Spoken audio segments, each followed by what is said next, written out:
Alright, morning, ano na tayo, island tour na tayo guys. Bali, start tayo dito sa may Stealth Houses. Tama ba? Stealth Houses. Dito sa Onok.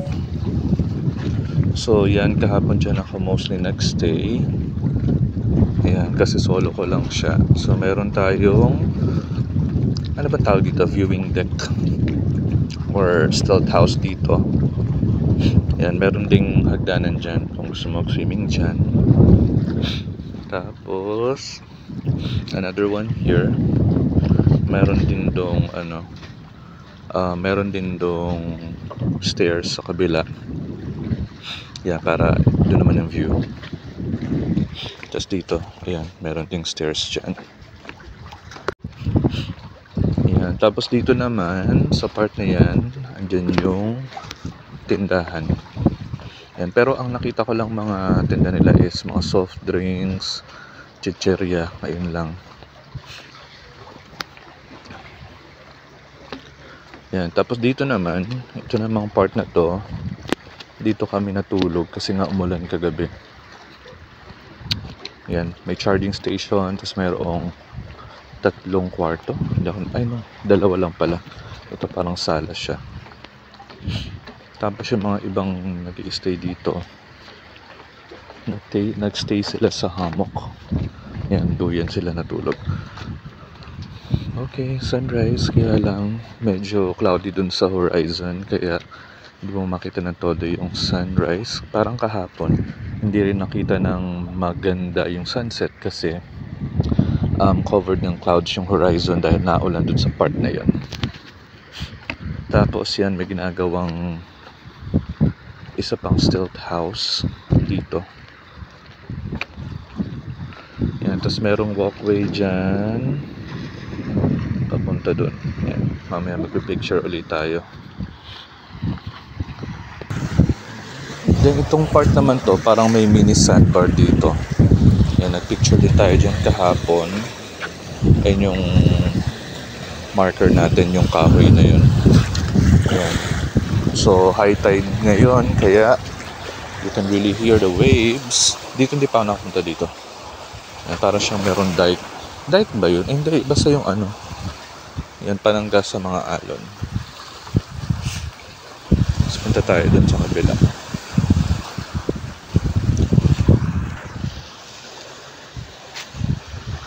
Yan, dito naman yung parang area.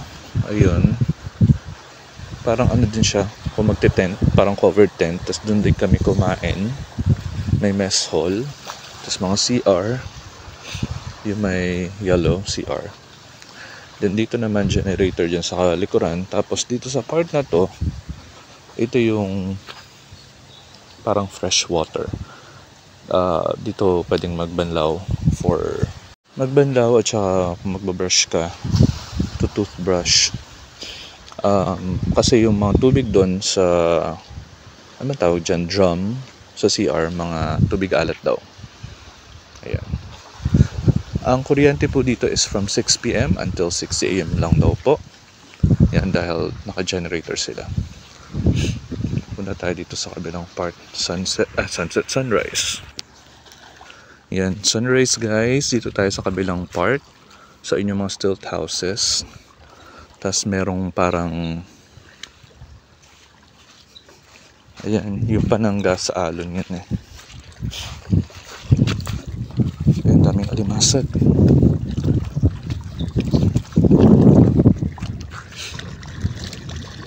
Ayan, tapos dun sa part na yun ha, dyan lang palangoy-langoy yung mga pagong, turtle, sea turtle. Kahapon mga around 5 PM, yan, nakakita ko ng dalawa dyan. Sabi ngayong umaga din daw. Ayun, so dito tayo maglakad. Ay, ang layo, baka maano ko.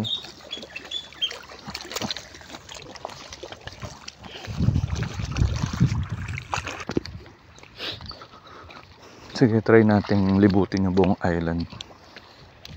Tapos dyan yung mga dyan nagluluto yung caretaker.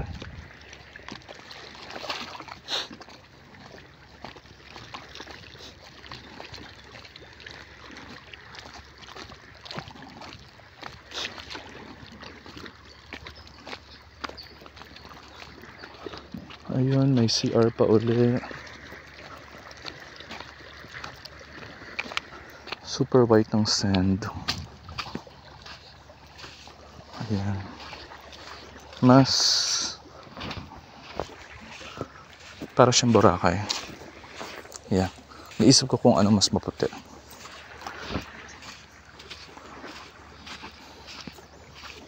Ayan. Ayan. Ayan siya. Alright, staff house for sure to.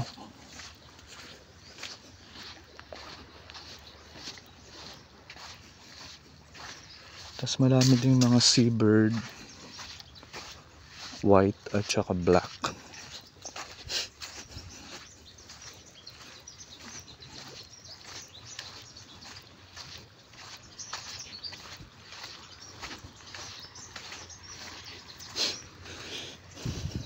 Kaya pala natin libutin yung buong island. Ayun.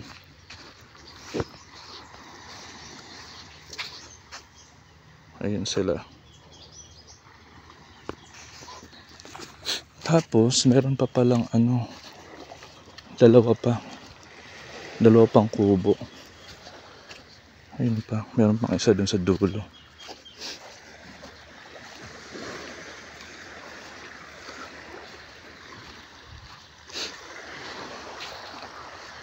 Yung mga islands talaga na ganito, yung mga super gandang islands, secluded, isolated, yeah, maganda siya. Pero that's only good for a few days.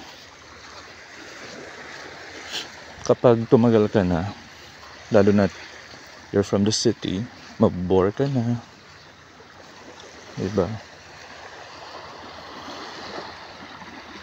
So yung mga ganitong area, ganitong places, good for a few days lang talaga. Ayun, pinakadulong bahay doon. Tapos may mga tao.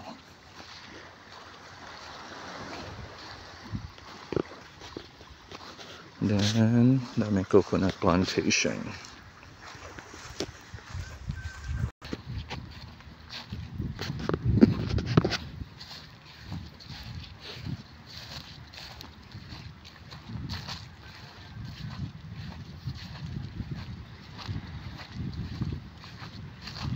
Ayan, pumunta doon sa dulo. Siyempre baka personal property nila yan. Ay, doon mga caretaker yan. Kasi sabi nung guide, may-ari daw nito. Ayan. Oh, parang may house. Daming coconut trees.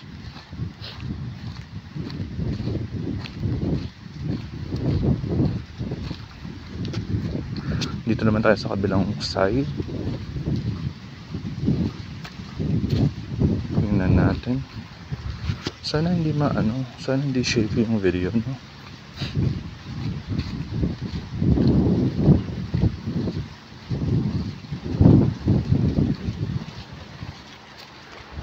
Ayun. Uy, malambot ang buhangin. It's really good to know kasi na may generator sila, tapos merong wifi dito. Kaya yeah, wifi that's needed para at least mabawasan ng boredom, diba? You can still connect with your social media accounts.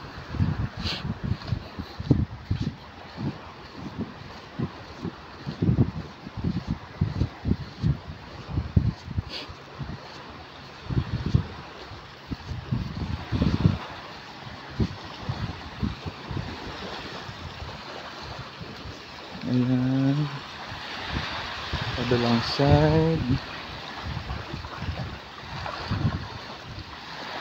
Oh, ganda diba?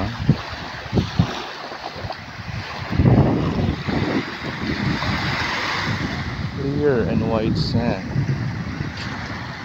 Pero majestic talaga yung pagkakagawa nila dun sa area na yun. Yun talaga.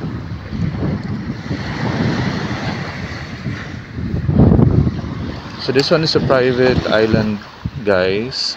Wala talaga siyang hotel, wala talagang ano, kumbaga may mga stilt houses lang, tsaka tent para dun sa mga nagve-visit, nagstay overnight.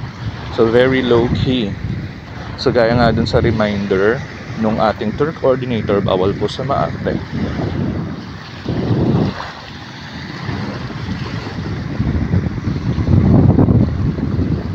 Ayun. So ayun na yung buong island ng Onok. Siguro yung mga nag-i-stay dito, yung mga nag-work, yung nagbi-build ng mga stilt houses. Ayan. Ang ano lang din namin ngayon, ang swerte lang din namin ngayon kasi kahapon kami dumating, Monday. So kami lang yung guests. Ako tapos yung ilan bang foreign? 7? Yung 7 foreigners pa. So balo lang kami ngayon dahil nga it's Monday and Tuesday weekdays. So parang nasolo na din namin yung island. Yeah, punta pa tayo hanggang doon sa part na yun. Okay, reminder to all na visit sa Onok Island, do not disturb sea turtle nest.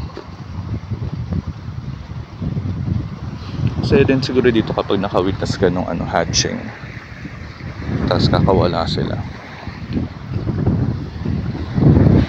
Ayan. Tapos ito, tent area din ito. Ito siguro yung nirent ng pamilya.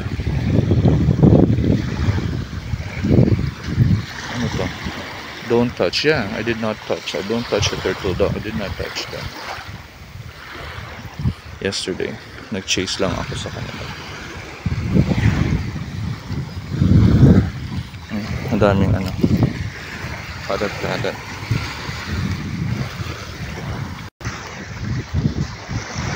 Yung ganda rin na ito. Just kung aircon, sarap. Ayun na. So yun na yung ating mess hall. Tapos yung mga, siguro may rooms din dyan. Uy, sabi ko magpipicture tayo, pero sige, tuloy natin ang picture.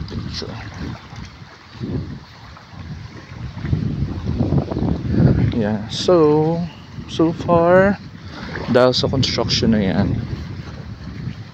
I can say na this is the most beautiful beach island na napuntahan ko. Yeah, yun talaga for me aside from the white sand, yung stilt houses, tapos yung idea na may wifi, ayun talaga yung pinaka nagustuhan ko. So you can actually stay here longer.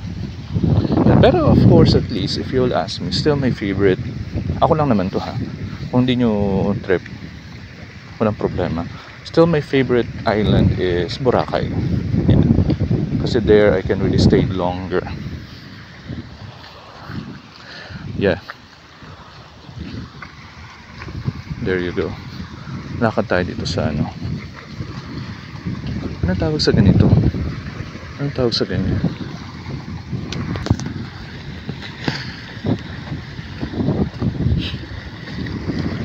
Tutorial ulit mamaya. Ano ulit tawag sa ganito? Yeah, anyway. Alright, so once again, kung visit kayo sa Onok Island, yun, may malaking pawikan doon. Ayun. Okay, diba? Ayun siya. Diba? Alright. So like what I was saying a while ago, kung visit kayo ng Onok Island, number 1 tip is paghandaan nyo. Paghandaan in terms of expenses. Okay, number one, travel tours. Parang yun talaga ang pinaka-convenient way for you to visit Onok Island. So maghanap lang kayo ng legit. Kasi ako, on the day itself ng flight ko, hesitant pa rin ako. Kasi syempre, tatakot akong ma-scam. Dahil number one, napakamahal niya. Number two, paano kapag na-scam at nasa dulo ka na ng Palawan? So, paano ka uuwi, diba? Or mahirapan ka umuwi. So, good thing, pinalad naman tayo at nakakita tayo ng legit na tour. Number two, avoid habagat season. Kasi of course, there's a big chance na ulanin kayo. Ayun, pawikan yata yan. May pawikan ulit. Ayun, kami naman, suwerte kaninang umaga or kahapon ng umaga, maaraw naman siya. Cloudy, it's maaraw, pero hindi ganun ka-araw. Pero okay na din yan, in yung best na weather. Wala nga lang sunset at wala ding magandang sunrise. Ayun. So, gaya ng sabi ng aming guide, as much as possible, of course, summer. Pero syempre, pag summer, expect mo baka mas mahal at saka mas marami kang kasabay. Ayun. So, kung habagat season, yung luck na rin din yung pag-usapan doon. Okay. Number 3, of course, dapat prepare kayo sa travel. So, from Puerto Princesa, Palawan, pupunta ng Bululihan Port, yung pinakadulo na kung saan kayo magsasakay ng boat. It will take maybe 6 to 7 hours. Tapos, boat travel pa. Ayan. Okay. Tapos, of course, sa travel nyo, sa tour company nyo, sa tour facilitator nyo, syempre kung ano lang yung food na isa-serve nila, ayun. Then expect mahal din, of course, yung dito. Mahal yung mga food nila. Nabawa yung 1.5 liter na Coke, that's 150 pesos. Tapos magkano yung cheese na pinili ko. Baka 40 pesos yata. Ayun, so much better dala na kayo ng mga chichirya, kutkutin nyo. Yun nga lang, madami kayong bagahe. Ayan, ano pa ba? Ayun lang. Then, maghanap lang kayo ng spot kung saan kayo pa ng picture. Okay, that's it. Hopefully, ma-upload ko siya within the day bago kami umalis dito para may wifi. Ayun, so, yeah, enjoy and hopefully makabisit kayo. Yun nga lang, talagang dapat prepare kayo. Yan, sa expenses, sa travel time, and a lot more. Okay, thank you for watching our videos. This is Backpacking on My Own.